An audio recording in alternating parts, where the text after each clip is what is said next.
Assalamualaikum warahmatullahi wabarakatuh. Terima kasih Bu ya, terkait penjelasan mengenai wali Allah. Pertanyaannya, kapan dan bagaimana umat atau manusia itu bisa disematkan sebagai wali Allah? Terakhir ada pernyataan Buya juga mengatakan bahwa Soekarno itu termasuk wali Allah. Mungkin bisa dijelaskan atau diklarifikasi Bu ya. Terima kasih. Assalamualaikum warahmatullahi wabarakatuh. Assalamualaikum. Ada yang nggak sepakat Soekarno jadi wali? Nggak apa-apa. Tapi kiai-kiai dulu berkumpul di Magelang. Seingat saya di Magelang ada dulu Mbah Dalhar dan banyak Hudori, seingat saya. Saya diceritakan oleh cucu beliau, Gus Ali, salah satu pemegang sanad Thariqah Syaziliyah. Saya ngambil sanad manaqib dan beberapa kitab Syaziliyah dari beliau, tapi belum sempat ngambil bayat Syaziliyah dari beliau. Saya baru ngambil Syaziliyah dari yang lain. Nanti kalau waktu luang mungkin kita tabarukan dari ilmu beliau. Ya, beliau cerita dan nunjukin foto-fotonya. Dulu ada Mbah Dalhar, ada macam-macam, itu banyak sekali. Dulu juga sama salah satu mursyid saya di Magelang, Mbah Yai Ahmad Halwani, mursyid Thariqah Qadiriyah wa Naqsyabandiyah. Beliau anak dari Mbah Yai Nawawi, ya, itu punya tarekat, punya pesantren besar dan pemimpin Thariqah. Beliau menceritakan ini, bahwa dulu Soekarno itu diberi gelar Waliul Amr, Khalifatullah. Ada gelarnya banyak, beberapa saya nggak hafal tuh ya. Nanti konfirmasi ke mereka, dan ada di surat-surat kabar lama. Pertemuan itu ulama. Saya mau tanya sama antum, menurut antum Hadratus Syekh Hasyim Asy'ari wali gak? Ada yang nggak bilang wali? Wali gak? Anak beliau, Kiai, cucunya Kiai Abdul Wahid bin Hashim, wali gak? Menurut saya beliau wali, karena kriteria-kriterianya cukup lah. Mbah Dalhar, mursyid Syaziliyah, itu wali besar itu. Mbah Khudari dulu ya, yang pemegang kitab Dalail, sanad Dalail Khairat. Dalail Khairat atau kitab kumpulan sholawat. Mbah Dalhar ini punya istri, Mbah Nyai Nur Khalimah. Alhamdulillah terakhir saya dapat ijazah sanad beliau. Orang nggak ada sakit, aku sehat karena nggak makan nasi. Kalau antum kan makan nasi. Kayaknya kalau belum makan nasi belum makan ya. Beliau itu makan, saya nggak lupa namanya, makan jagung. Apa istilahnya ada di dalam bahasa Tirakat mereka itu di Purworejo. Itu orang-orang datang ke sana puasa sekian tahun ngamalin sholawat aja. Jadi mereka saking ingin menghormati, menghargai satu amalan, itu satu kitab, satu wirid itu dipuasai, supaya terasa efeknya dalam diri. Ada yang puasa 3 tahun, ada yang 5 tahun, ada yang 7 tahun, ada yang 15 tahun, ada yang bertahun-tahun. Istrinya Mbah Nyai Nur Khalimah, ya, baru bulan puasa meninggalnya. Untuk beliau kita kirimkan Al-Fatihah.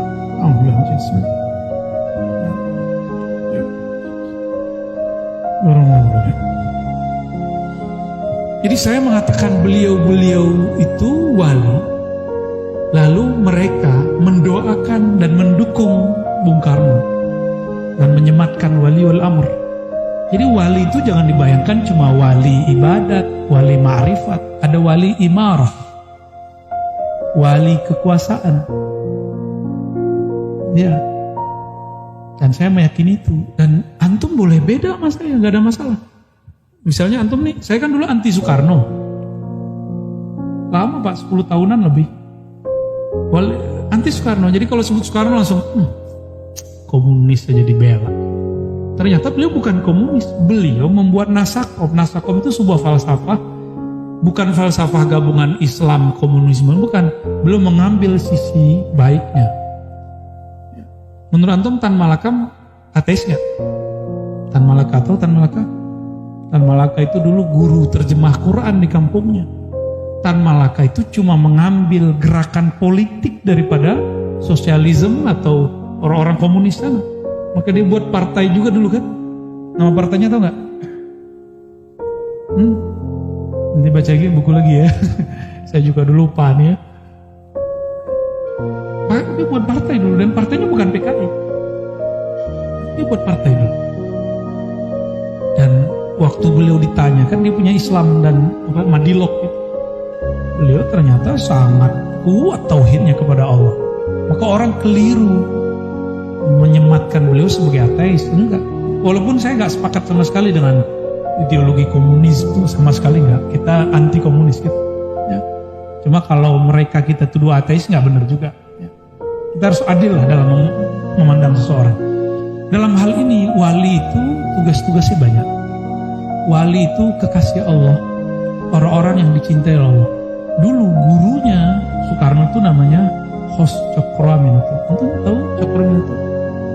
Yang kita kenal dia cuma seorang orator. Enggak, dia pengamal Torikot, Torikot Syaziliyah, bahkan ada yang mengatakan Syatariyah.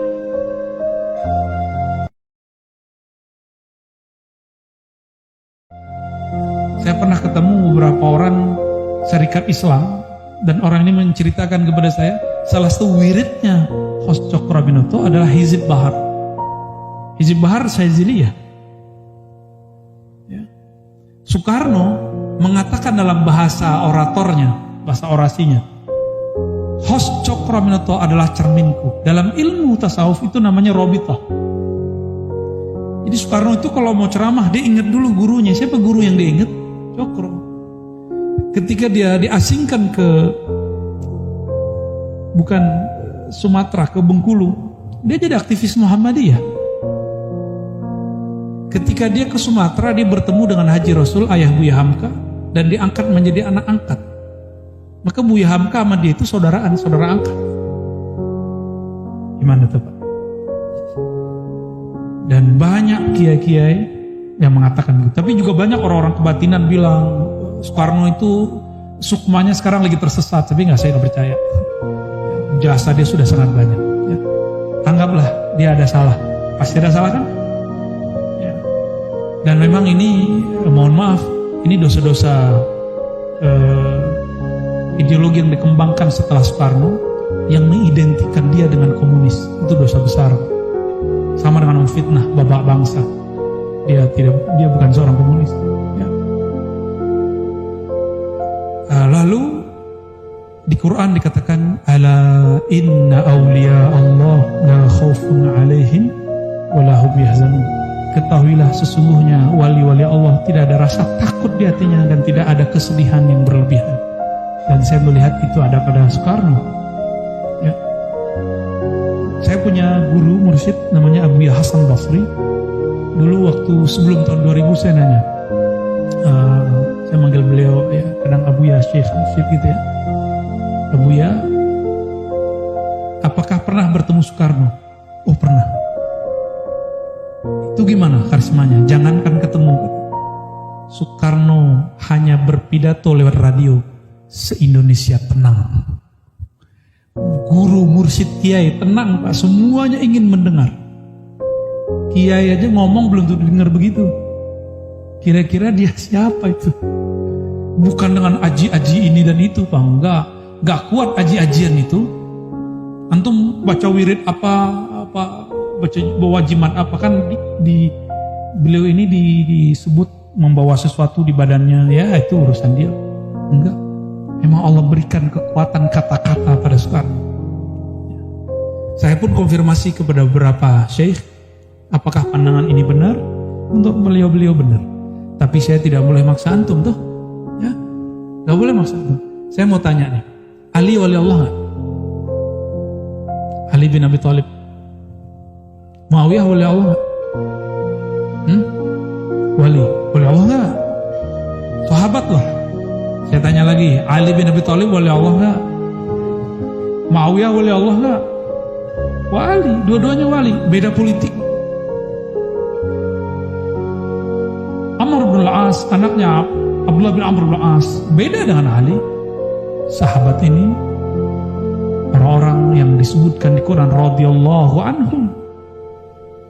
Allah ridha kepada mereka. Kalau dari ridha wali enggak? Wali. Tapi mereka ditakdirkan Allah berbeda secara politik. Karena emang itulah takdirnya umat Nabi Muhammad SAW. Jangan karena kita beda politik terus kita nggak percaya bahwa dia seorang wali.